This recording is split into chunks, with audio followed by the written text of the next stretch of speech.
অকৃতজ্ঞ অকৃতজ্ঞ আবার গান গায়, ওরে আমার স্বামী যেমন তেমন দেওরাই আমার মনের মতন গো। আছে না নাই? দেওরার সাথে যদি ওর বলেন আজকে আজকে আমি বাড়িতে 5 দিন পরে বাড়ি আসবেন, যদি বলেন বাড়ি আসতেছি, ও সাজুগুজু করবে না, লিপস্টিক লাগাবে না, টিপ পরবে না, নখ পালিশ ঠোঁট পালিশ কিছুই দেবে না। কিন্তু ওর যদি বলেন আগামীকালকে আমার বন্ধু কবির বিন সামাদের বাসায় যাব, দেখবেন ওরে বাবা চুলি শ্যাম্পু করে তারপরে ফেস ওয়াশ দিয়ে ফেস ওয়াশ করে ভুরুটা কাটিং করে লিপস্টিক ঠোঁট পালিশ আল তারপরে নেল পালিশ তারপরে আশকারা মাস্কারা ফাঁসকারা কত সুন্দর করে সাজু গুজু করে বন্ধুর বাড়ি যাই রে। ঠিক না বেঠে? স্বামীর সামনে কোনোদিন সাজে না।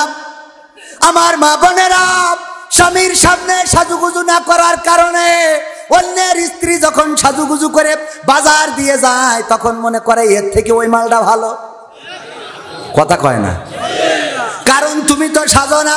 আবার তুমি যখন সেই যে কোনো জায়গায় যাও তখন তোমার দেখে তোমার স্বামী না, স্বামীর বন্ধুরা বলে মালটা পেয়েছে তো সেই। কথা কয় না? এই সত্যি বলছি না মিথ্যে বলছি? তাহলে সাজতে হবে কার জন্যে? কার জন্যে? আমার জন্য, বয়ফ্রেন্ডের জন্য সেই যে নাই শুনি। হ্যাঁ, মনে থাকবে ইনশাল্লাহ। ও আমার ভাইয়েরা, এখনো বসলেন না? ডান পাশে জায়গা আছে, যদি না বসেন তাহলে বলো শেষ করে দেবো। বসা যাবে না একটু? নারীদের কারণ বলেছি কয়টা, আরেকটা কারণ বাকি আছে না? নাই শোনার দরকার আছে না? এগুলো শুনবেন, শুনে যে স্ত্রীর মাঝে মাঝে মোটিভেশন দেবেন। স্ত্রীর যে বল, আপনারা মোটিভেশন দেবেন কি? আপনাকে তো মোটিভেশন থাকা লাগবে। কথা কয় না? স্ত্রী বলছে আমার স্বামী মসজিদের ইমামের দাওয়াত করে আনো, একবেলা খাওয়াবো। ওই যে মোরগটা সাইড দিয়ে রেখে দিছি ওইটা হুজুরের খাওয়াবো, মানত করা। হুজুরে একটু দাওয়াত করে আনো। হুজুরের দাওয়াত করেছে, হুজুর বলছে তুমি কি নামাজ পড়ো? বলছে না হুজুর, মিথ্যে বলে তো লাভ নেই, পড়ি নে। বলছে তাইলে আমি বেনামাজির বাড়ি খাই নে, তোমার বাড়িও খাবো না। বাড়িতে গেছে, বলছে হুজুর স্ত্রী, ও আমার স্ত্রী, হুজুর বেনামাজির বাড়ি খায় না। স্ত্রী বলছে বেনামাজির বাড়ি যেহেতু খায় না, তুমি নামাজ পড়া শুরু করো, করে হুজুরির দাওয়াত করো। কারণ আমি মানত করেছি এই মোরগটা হুজুরে জবাই করে খাওয়াবো। যদি আমি এটা না খাওয়াই আল্লাহর কাছে দায় ঠেকা হয়ে যাব। সুতরাং তুমি যাই করে হোক তাই করে নামাজ পড়া শুরু করো। বলছে ও আমার দিয়া হবে না। হবে না তাইলে যেভাবে হোক হুজুরে দাওয়াত করো। বলছে আমি শুনেছি হাদিসে আমপাড়ায় আছে যে বোঝ জন্য মিছে কথা বলা যায়। তো যাই হুজুরি বলছে 3-4 দিন পরে যে হুজুর আমি নামাজ পড়া ধরেছি, আপনি আসেন এবার দাওয়াত নেন। দাওয়াত সত্যি দাওয়াত? হ্যাঁ, নামাজ পড়তি দাওয়াত যেই খাতি যেই হুজুর খাতি বসে বলছে যে বলো ফজরের নামাজ, ফজরের ফরজ নামাজ কয় রাকাত? তা বলছে হুজুর খাওয়ার সময় কথা কথি নেই। স্ত্রী বুঝতে পেরিয়েছে ও কাইতে হবে, ফেল করবে। রান্না করতে বলছে বলো 2 রাকাত, 2 রাকাত। রান্না করতে দেখাচ্ছে ইশারায় 2 রাকাত। তা বলছে যে হুজুর খাই নেন বলবানে। বলছে না, আগে বলো, আমি ইন্টারভিউ করিনি। বলো ফজরের ফরজ নামাজ কয় রাকাত? বলছে হুজুর খাওয়ার সময় কথা বলতে নেন, খেয়ে নেন, লাস্টে বলবো শুনে বাড়ি চলে যাবেন। স্ত্রী বলছে বলো 2 রাকাত। বলছে হুজুর বলাই কি লাগবে? না বললে তো খাবো না, কারণ আমি বেনামাজির বাড়িতে খাই না।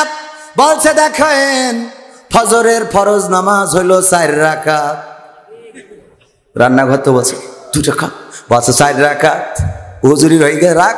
ও বারান্দাতে নেমে লাভ দিয়ে হাঁটা দিয়েছে যে আমার সাথে মিথ্যে কথা বলো, তুমি নামাজ পড়িয়েছো। স্ত্রী রান্নাঘরতে ঝাঁপ দিয়েছি, বলছে এই কবার দেখালাম তোর যে 2 রাকাত? হ্যাঁ কবার দেখালাম? মানে এখন তো তুই তামারি করে, এই জন্যই বললাম। আগে তুমি আমি আজ যাই হোক, আগে বকাঝকা দিল, আপনি সাইড তো না। আর এখন কি এর আপনি কয়ে তুই কি ভাবিছিস? তুই কি মনে করছিস আমি তো সংসার করবো? তুই কি ভাবিছিস কি? তুই মনে করছিস আমি 12টা ঘুরেছি তারপর 13 নম্বর তুই? দরকার হলে আরো 12টা আসবে। খেলা হবে।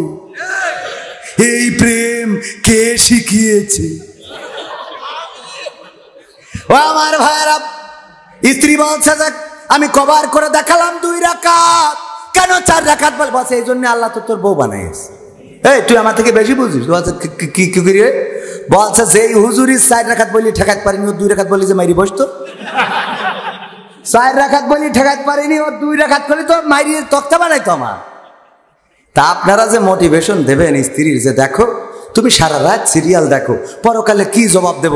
আপনি চার দোকানে পরিমাণি মেরে থিয়েতে বাড়ি গেলেন, তা আপনি কি জবাব দেবেন? এই কথা কয় না, নিজে মোটিভেশন দেবে। স্ত্রী ফজরের সময় স্ত্রী ওঠে না, স্ত্রী উঠবে কি ফজরে, তাও তো ও 6টায় ওঠে, তুই তো 10টার আগে তুই চেত না পাস না। কথা কয় না, এরম আছে না নাই? কাজা করবেন, স্ত্রীর জন্য নামাজ পড়েন। স্ত্রী যদি বেনামাজি হয় তার জন্য আপনার জাহান্নামে যাওয়া লাগবে, এটা মাথায় রেখে, মাথায় রাখা লাগবে না লাগবে না? এই জন্য স্ত্রীকে নামাজ পড়াইতে হইলে কি করতে হবে? কি করতে হবে? নিজে নামাজি হতে হবে। তা না হলে ওই শীতের রাত যাইতে একজন শুনিয়ে যাই বলছে এই ওর রাত 12টা কে, তা বলছে নামাজ পড়তে হবে কেন, তা বলছে হুজুর কইস তুই নামাজ না পড়লে আমি জাহান্নামে যাবো। তা বলতে অসুবিধা কি, তুমি তো নামাজ পড়ো না। বলছে আমি আমার জন্যই যাবো, তোর জন্য যাবো কে? বলছে শীতের রাতে ঝামেলা করি না, সব কাল খেতে দেখবা না। কি আর কাল খেতে, এই কাল বাইসি বাইসি থাকবো তার কোনো গ্যারান্টি আছে? বাড়িওয়ালা নাই রে বাড়ি নাই রে দুনিয়াতে, বাড়িওয়ালা নাই রে বাড়ি নাই রে দুনিয়াতে। এই গানটা যে গেয়েছিল সেও মারা গেছে না যায় নাই? আল্লাহ তাকে তুলে নিয়েছে, আব্দুল কাদির হাওলাদার রাহিমাহুল্লাহ। আল্লাহ কবরটাকে জান্নাতের বাগান বানিয়ে দিন। ও বলছে এই গান যে লিখেছিল সে বাড়িওয়ালাও বাড়ি ছেড়ে চলে গেছে।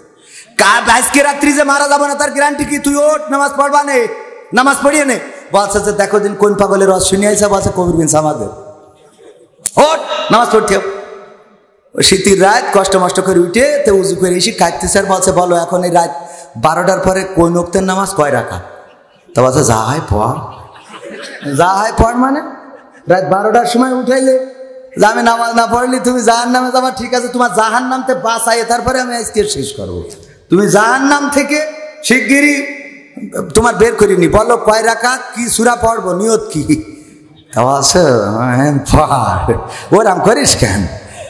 তা বলছে নিয়ত বলি দাও, কয় রাকাত বলি দাও, এসে উঠাইলে। তা বলছে তা কাল খেতে পয়সান, তা আবার রাগ করছিস কে জন্য? হয়ে গেছে আমল করা। এরকম আছে না নাই? বাড়ি যাই বলে পর্দা করতি, অথচ ওর সাথে যখন চলে ও যদি বিল খিসির দেখা চোখ নামাতি পারে না। ফোনের পাসওয়ার্ড এমন দিয়ে থিয়েছে, ও তো দূরের কথা ও 14 গোষ্ঠীর জীবনে খুলতে পারবে না। ঠিক না? ঠিক। এই পাসওয়ার্ড জড়াইনো ঘোড়াইনো যদি বোর্ডটা হয় তাহলে বলবেন আপনার বউ কিন্তু তেজমারা খেয়েছে। কথা কয় না? আবার যদি স্বামীরটা হয় তাইলে আমার মা বোনেরা বলবেন যে এ কিন্তু অন্য জায়গায় বাইর মারতেছে, কার বেড়া ভেঙে বেড়াচ্ছে। মনে থাকে যেন পাসওয়ার্ড থাকবে কি সরল সোজা। আপনারটা অসুবিধা না, অন্য মানসিক কথা কই, ও মানে আপনাদের তো আর কি কি পাসওয়ার্ড এরকম জড়াইনো থাকবে না, মনে থাকবে তো? পাসওয়ার্ড এমন থাকবে যে বউ ঠাস করে টান দেবে খুলে যাবে, মনে থাকবে? আপনি মরি গেলে যেন স্ট্যাটাস দিতে পারে যে এই আইডির মালিক কিল্লা ফতে। এগুলো করে না, এগুলো করবেন। আর না হলে ফোন 2-3টে বানাবেন, 2-1টা খুলে দেবেন, একটা পেছানো থাক, মনে থাকবে ইনশাল্লাহ।